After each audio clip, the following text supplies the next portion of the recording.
Nothing exposes the gaps in postpartum weight loss advice like bounce back culture. The pressure hits immediately, the support disappears overnight, and somehow you're expected to have it all figured out on your own. This is Nourished Mamas, the postpartum weight loss podcast, and I'm Mallory, a registered dietitian, weight loss coach, and mom who knows how disorienting this season can feel. Postpartum brings a whole new set of challenges no one prepares you for.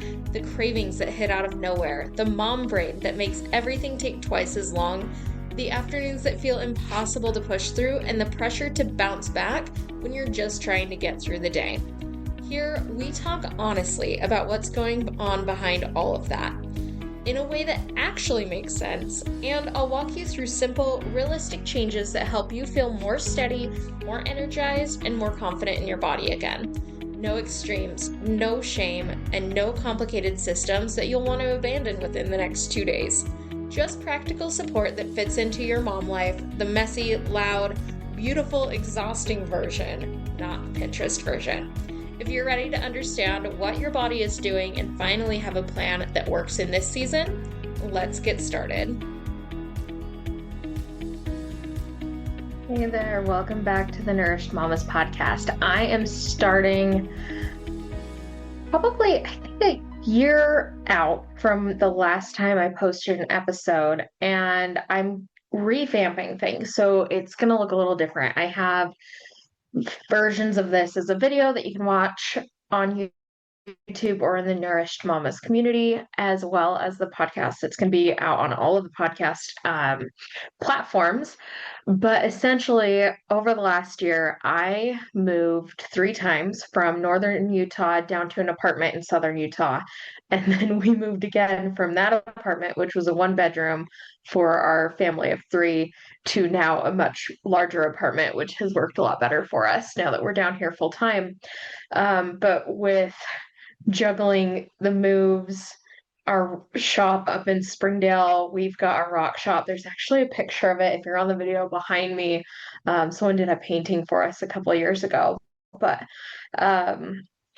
with all of the things, plus my toddler at home, it's just been, as you can imagine, a lot. So we're going to talk in this episode about the holidays, because right now it is December. It's the 9th.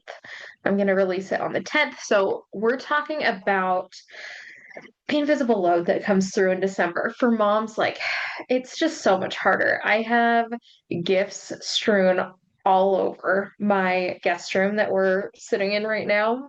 And like, it's just everywhere. I started Christmas shopping back in like August because I knew that if I put it off, then I just wouldn't do it, and wanted to make sure that it was going to be done. But then we started doing the wrapping last night because we're going to go up to a friend's party in northern Utah this weekend. And so it's been a lot on our plates. And my husband is amazing. He's like, let's wrap presents. And we did it together instead of just me, which I know that is not super common. I grew up in a house where my dad was amazing, but he wrapped presents by tying them in grocery bags most of the time. And I know it's not super common for men to really dive into the mental load with us. So my husband is amazing. He's very supportive in that.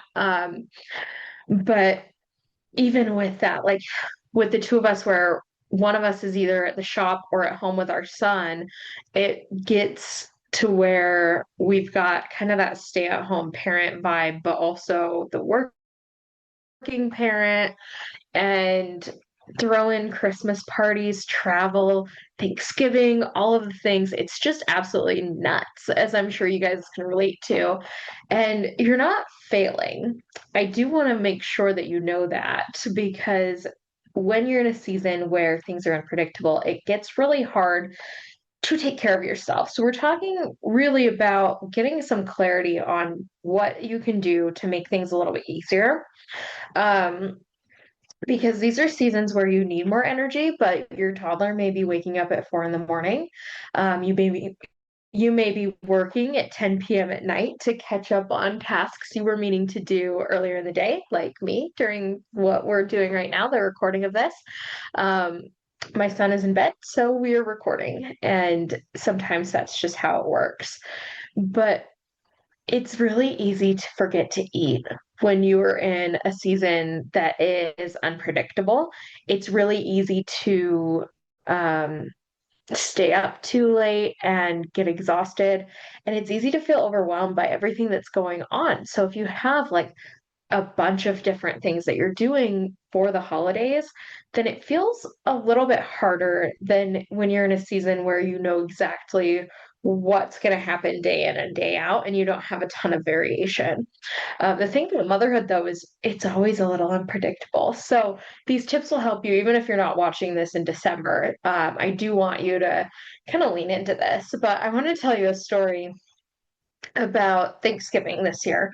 My whole family came down to see us, and we've got our apartment mostly set up, and they helped us with kind of the remains of that, mostly in watching my son while my husband was at the shop and I was working on getting the house ready because the guest room was just total chaos. My kitchen, I still had some unpacking to do, and I couldn't find my pie plates. So my mom brought hers, which was great. Instead of bringing me my box of pie plates from her house, she brought me her pie plates. So that made total sense. Um, but it just, it's the chaos. It's the holidays. It's fine. And I had offered to cook for everyone because I really enjoy cooking. If you guys have seen my recipe vault, those are all things that I've like been making for years and am working to simplify all of my recipes. But for Thanksgiving, I really wanted to go all out. So I had my parents take my son, and they ended up going to the Children's Museum the day before. He had a blast. It was great.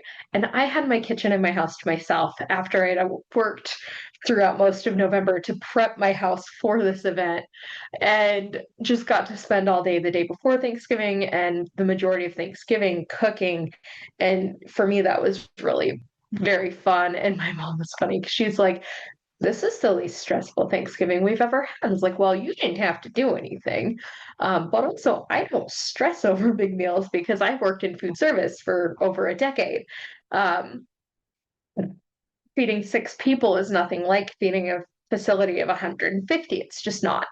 Um, but on Thanksgiving, especially, I got so in the zone for getting everything ready for dinner that night. My son takes kind of a late nap. So we had planned on doing dinner at like 5:30 because he should be awake. I think we had to wake him up for it. But um,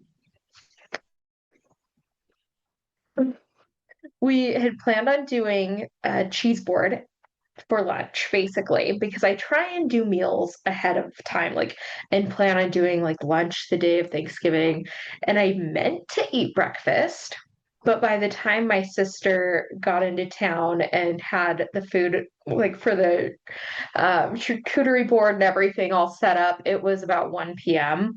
and I had not eaten yet because I was just so in the zone and on the morning of Thanksgiving my parents didn't come over until my sister was in town. So they all came over together. So prepping the turkey, prepping the last minute sides, all of that was done while my son was in his high chair or hanging out with my husband. And so it was very much like, all right, let's get this done. You guys are distracted. Like my son was eating in his high chair. I made sure he had breakfast. But in that process of making sure he was fed and I totally spaced and did not eat. And I know that part of that is my ADHD, but a huge part of it is just that unpredictableness of um, the day where I'm not usually cooking all day anymore. I've done it for years, but I haven't been in the last like 5 or so. And yeah, it was just something that I realized by the time my family came over, like, I'm starving. I'm going to get hangry at you. So feed me now because I'm feeding you guys later. And it's totally normal for that kind of thing to happen, but you can absolutely prep ahead for it. So in the future, what I will probably do is at the very least have something prepped while I'm doing like the day before or like leading up to it. I'll grab some stuff that either is no prep or is really low prep. So, in my recipe vault, which I'll link below this in the show notes, but it's a free vault where I have 30 plus recipes that are all high protein and all of the things. But I've got some breakfast ideas where either you can do like high protein oatmeal, or I have egg bake that I make all the time where we put in sausage and veggies, and then I freeze it and then pull out like a portion of it so that I can heat that up. And so in the future, if I know that I'm going to have a busy day, that's a really great thing for me to grab. Alternatively, you can have yogurt on hand, or you can keep different, like yogurt with different toppings on it. You can do overnight oats, you can do a smoothie, whatever that looks like. Breakfast is one of those where if we skip it, it makes the rest of the day harder. And I luckily caught myself before I got cranky with my family. Uh, but I've definitely been in this situation where I've skipped a meal before and snapped at someone just because I was too hungry and overstimulated.